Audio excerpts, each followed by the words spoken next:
Right. అయితే శర్మ గారు, కొన్ని రాశుల మీద దీని ప్రభావం చాలా తీవ్రంగా ఉంటుందని, చాలా ఇబ్బందులు పాలవుతారని వింటున్నాము. అంటే రకరకాలుగా వింటూ ఉన్నాం. నిజంగా గ్రహణం యొక్క ప్రభావం రాశుల మీద ఉంటుందా? ఖచ్చితంగా. ఒకవేళ ఉంటే ఎన్ని రోజులు ఉండే అవకాశం ఉందంటారు? ఖచ్చితంగా రోజులే ఉండదమ్మా. ఆ పట్టిన సమయం నుంచి విడుపు సమయం దాకా అంతే. అంతకు మించి పెద్ద ఎక్కువ చెప్పరు. అసలు రాసుల యొక్క ప్రభావం ప్రకృతి మీదే ఉంటే సామాన్యులమైనటువంటి మన మీద ఉండకూడదనే ఉంది. మనం టైంని ఎలా క్యాలిక్యులేట్ చేసుకుంటాం? మీ పుట్టినరోజు చేసుకోవాలనుకోమ్మా, మీరు ఎప్పుడు పుట్టారో ఆ రోజు నుంచి కాలాన్ని లెక్కేసుకుంటారు.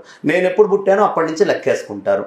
ఇలా లెక్క వేసుకునేటటువంటి కాలంలో ఎలా కాలం యొక్క మార్పులు జరుగుతాయి, తిథి ఏమిటి, వారం ఏమిటి, నక్షత్రం ఏమిటి, యోగం ఏమిటి, కరణం ఏమిటి, ప్రపంచంలోనే ప్రప్రథమంగా సనాతన వైదిక ధర్మం చెప్పింది పంచాంగం ద్వారా. కాబట్టి ఈ వారాల్ని ఇంత విభజన చేసినటువంటి ఋషులు ఎన్ని దర్శిస్తే ఇవి చేసుంటారు. ఇంకొక విషయం చెప్తాను. ఇప్పుడు మనకి కోటిహర్ అనే ఒక ప్లేస్ ఉంది కాశ్మీర్లో. తన పేరే కోటిహర్, సరస్సు పేరు కూడా కోటిహర్రే. మనం ఏ రోజైతే మన పంచాంగంలో బృహస్పతి గురువులోకి ప్రవేశిస్తాడు అంటే మన గోదావరి పుష్కరాలు వస్తాయి. అవునా? అవును. బృహస్పతి సింహరాశిలోకి ప్రవేశించినప్పుడు సింహరాశిలోకి ప్రవేశించాడని మనం ఎప్పుడు రాస్తామో 12 ఏళ్లకు ఒకసారి గోదావరి పుష్కరాలు వస్తాయి. ఈ కోటిహర్ అనేటటువంటి కాశ్మీర్లో ఉండేటటువంటి సరస్సు కరెక్ట్గా మన పంచాంగంలో ఎప్పుడు మనం టైము వేసి బృహస్పతి సింహరాశిలోకి వెళ్తున్నాడని చెప్తామో అప్పుడే నీళ్ళు వస్తాయి అందులో. అది ఎప్పటిదాకా ఉంటుంది పంచాంగంలో? ఎప్పటిదాకా? సంవత్సరము ఇన్ని రోజులు బృహస్పతి ఈ సింహరాశిలో ఉంటాడన్న దాకానే నీళ్లు ఉంటాయి. మొత్తం ముస్లిం ఏరియా మధ్యలో. నా పంచాంగం నేను ఎప్పుడైతే ఆ డేట్ అయిపోయిందని చెప్పానో మళ్ళీ నీళ్లు అయిపోతాయి అందులో. 12 ఏళ్లకు ఒకసారి వస్తాయి నీళ్లు. అలాగే మనకి చెన్నైలో ఆల్వార్ ట్యాంకు.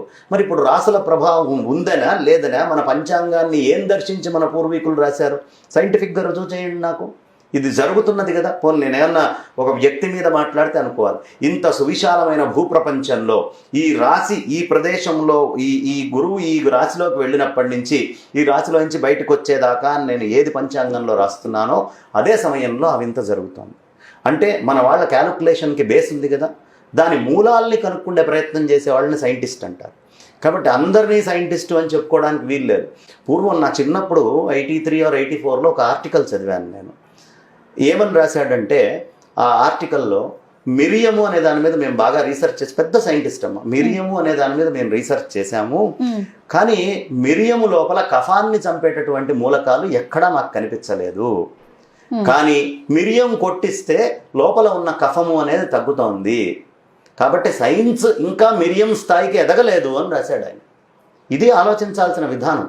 సైంటిస్ట్కి ఉండాల్సినటువంటి దృక్పథం ఇది.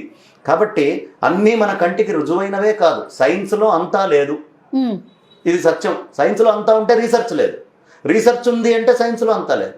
కాబట్టి సైన్స్లోనూ అంతా లేదు, మిగతా దాంట్లోనూ అంతా లేదు. మన అబ్జర్వేషన్స్లో ఎప్పటికప్పుడు మనం పెంచుకుంటూ వెళ్ళేదాన్నే విద్య అంటారు.